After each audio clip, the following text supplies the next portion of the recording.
6 November సంచిక నుండి చందమామ కథ. బాగుపడినవాడు. ధనికుడైన వర్తకుడికి ముగ్గురు కొడుకులు. పెద్ద కొడుకు వైద్య వృత్తి, రెండవవాడు వ్యాపారం, మూడవవాడు దొంగ కావాలనుకుంటున్నానని అన్నాడు. తండ్రి కోపం వచ్చి పిచ్చి ఆలోచనలు మాని ఏదైనా పరువైన వృత్తి చూసుకొని మందలించాడు. మూడోవాడు తండ్రికి తెలియకుండా గుమస్తా వద్ద నుంచి 5,000 వరహాలు చేబదులు తీసుకుని ఇంటి నుండి బయటకు వెళ్ళిపోయాడు. ఎవరెవరు ఏమయ్యారు అనుకునేదొకటి, అయినది మరొకటి అంటే ఏమిటో ఈ కథ వలన తెలుసుకుందాము. కథలోకి వెళ్దాం.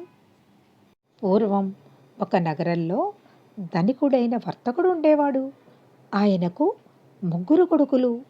వారు ముగ్గురు చదువు పూర్తి చేసినాక తండ్రి వారిని పిలిచి ఒక్కొక్కరిని, నాయన బతుకు తెరువుకు నువ్వేం చేయదలుచుకున్నావు అని అడిగాడు. పెద్ద కొడుకు తండ్రితో, నాన్న, నాకు వైద్యం చేయాలని ఉంది.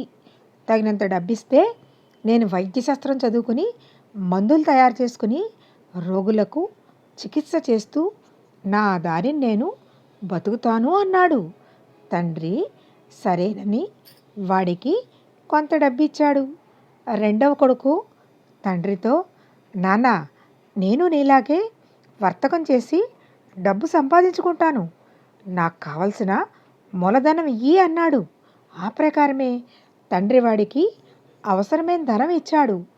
మూడవ కొడుకు చంద్రకాంతుడు తాను ఏమి చేయదలుచుకున్నది వెంటనే చెప్పలేదు. తండ్రి గుచ్చి అడిగిన మీదట, నాన్న, నాకు దొంగ కావాలని ఉన్నది అన్నాడు. వాడి తండ్రి అన్నలు ఈ మాటలు విని మొదట ఆశ్చర్యపడ్డారు. తరువాత వారికి కోపం వచ్చింది. నీకేం గతి పట్టింది? దొంగ కావటం ఏమిటి? అటువంటి పిచ్చి ఆలోచనలు మాని ఏదైనా పరువైన వృత్తి చూసుకో అని తండ్రి తన మూడవ కొడుకును మందలించాడు. కానీ వాడి బుద్ధి మారలేదు. ఈ ప్రపంచంలో దొంగలకే పరువు మర్యాదలు, నేను దొంగనే అవుతాను అని వాడు మంకుపట్టు పట్టాడు. అన్నలు ఎన్ని విధాలు చెప్పినా ఏమీ లాభం లేకపోయింది. అలా అయితే నువ్వు నా ఇంట్లో ఉండనవసరం లేదు. నీకు చెల్లిగవ్వ కూడా ఇవ్వను. నువ్వు దొంగతనాలు చేసి పట్టుబడి ఆ తర్వాత నీకు శిక్ష పడితే నేను కానీ నీ అన్నలు కానీ రక్షిస్తామని ఆశ పెట్టుకోకు. నీ దారి నువ్వు చూసుకో అని వర్తకుడు తన మూడవ కొడుకుతో ఖచ్చితంగా చెప్పేశాడు. ఈ సంగతి ఎవరికీ తెలియక మునిపే చంద్రకాంతుడు తన తండ్రి గుమస్తా వద్దకు పోయి, అవసరంగా కావాలి 5,000 వరహాలు చేబదులియ్యి అని అడిగాడు. గుమస్తా 5,000 వరహాలు ఇచ్చేశాడు. వర్తకుడి మూడవ కొడుకు చంద్రకాంతుడు ఆ సొమ్ముతో సహా ఆ రాత్రే బయలుదేరి ఎటో వెళ్ళిపోయాడు. అనేక సంవత్సరాలు గడిచాయి. వర్తకుడు ముసలివాడైపోయాడు.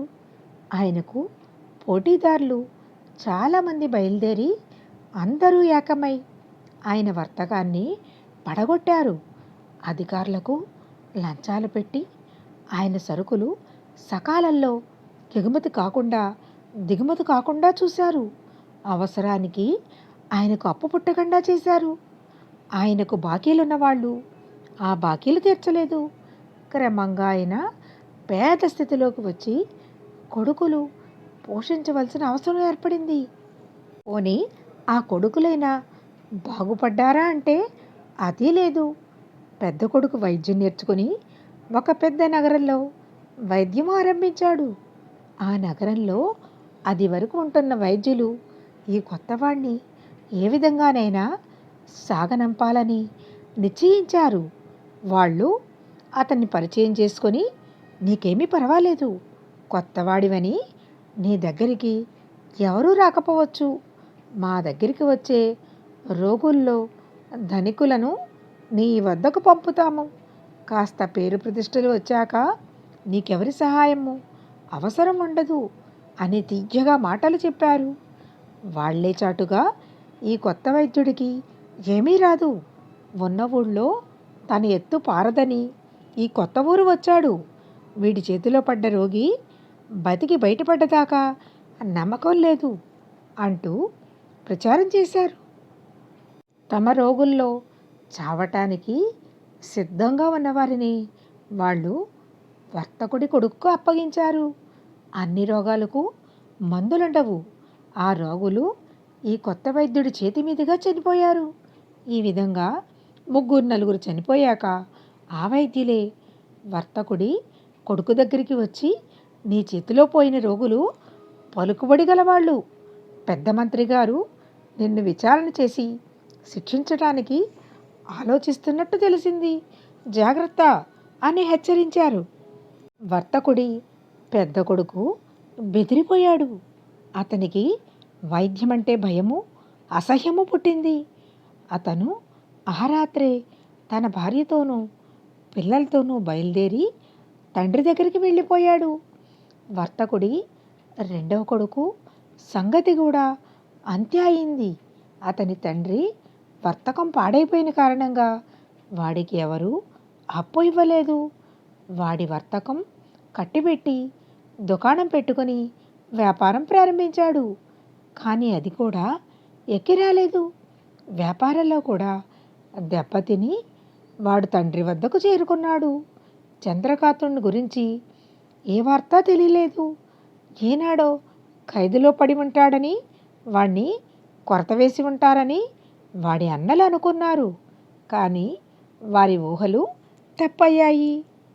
తన తండ్రి గుమస్తా దగ్గర 5,000 వరహాలు తీసుకుని బయలుదేరిన చంద్రకాంతుడు కొద్ది రోజులు ప్రయాణం చేసి ఒక దేశం చేరాడు. అదొక చిన్న రాజ్యం. చంద్రకాంతుడు రాజుగారి దర్శనం చేసుకుని ఆయనకు తన వద్ద ఉన్న 5,000 వరహాలు అర్పించుకున్నాడు. లోభి అని ప్రసిద్ధికెక్కిన ఆ రాజు వరహాల మొట్ట చూడగానే పరమానందం చెంది, ఎవరు మీరు? నా వల్ల మీకు కావలసిన సహాయం ఏమిటి అని అడిగాడు. మహారాజా, నాకు మడులు మాన్యాలు వద్దు. నన్ను రోజు మీ సభకు రానివ్వండి. అక్కడ నాతో మీరు రోజు 2 నిమిషాల పాటు ఏకాంతం మాట్లాడాలి.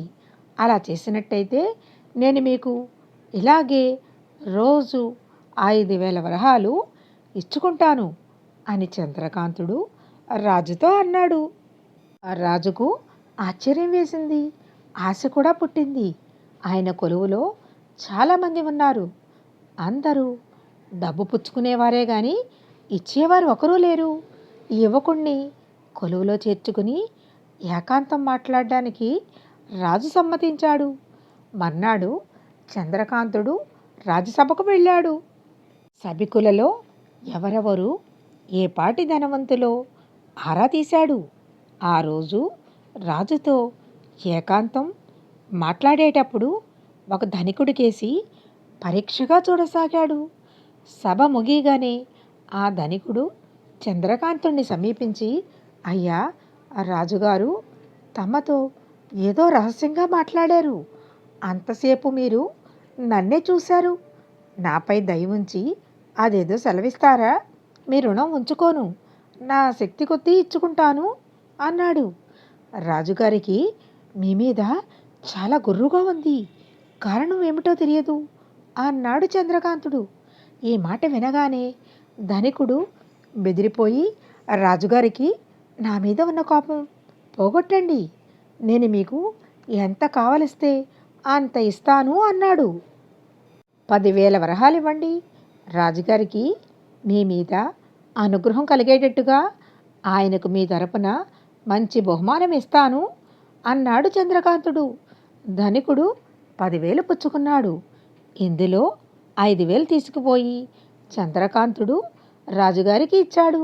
ఇదే విధంగా చంద్రకాంతుడు రోజు రాజుగారితో ఏకాంతం మాట్లాడుతున్నంతసేపు సభలో ఒకరి కేసి చూడటము, వాడి బెదిరిపోవటము, చంద్రకాంతుడు డబ్బు కాజేసి అందులో 5,000 రాజుకివ్వటము జరుగుతూ వచ్చింది. వారు వీరు అనే విచక్షణ లేకుండా మంత్రుల దగ్గర నుంచి అందరూ ఎప్పుడో ఒకప్పుడు చంద్రకాంతుడికి లంచాలు ఇచ్చుకున్నవారే. వాడు తనకు రోజు ఇచ్చే డబ్బుతో రాజు ఎంతో ధనవంతుడయ్యాడు. ఆయనకు వాడి మీద అమితమైన గురి ఏర్పడింది. అందుచేత రాజ్యమంతటా వాడి పలుకుబడి హెచ్చింది. దానికి తగ్గట్టుగా వాడు వారి దగ్గర వీరి దగ్గర లంచాల గుంజి అపారమైన ధనం సంపాదించాడు. ఇక్కడ ముసలి వర్తకుడు, ఆయన పెద్ద కొడుకులు, వారి భార్యలు, పిల్లలు చాలా దీనస్థితికి వచ్చారు. వారికి సరిగా తిండి కూడా లేక పస్తులుంటున్నారు. ఇటువంటి పరిస్థితిలో ఒకనాడు 12 మేనాలు, వందల కొద్దీ కావళ్ళు వారి ఇంటి ముందు ఆగాయి. రాజభటులు లోపలికి వచ్చి ఫలానా వారు తమరేనా అని వర్తకుణ్ణి అడిగారు.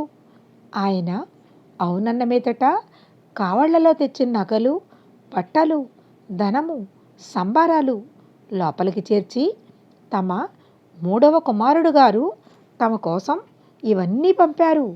తమరు ఎప్పుడు బయలుదేరితే అప్పుడు మేనాలు సిద్ధంగా ఉన్నాయి అన్నారు రాజభటులు. వర్తకుడికి, ఆయన పెద్ద కొడుకులకు అమితమైన ఆనందం కలిగింది. దొంగ అవుతానన్నవాడే ఇంత ప్రయోజకుడు అయినందుకు వారు ఆశ్చర్యపోయారు.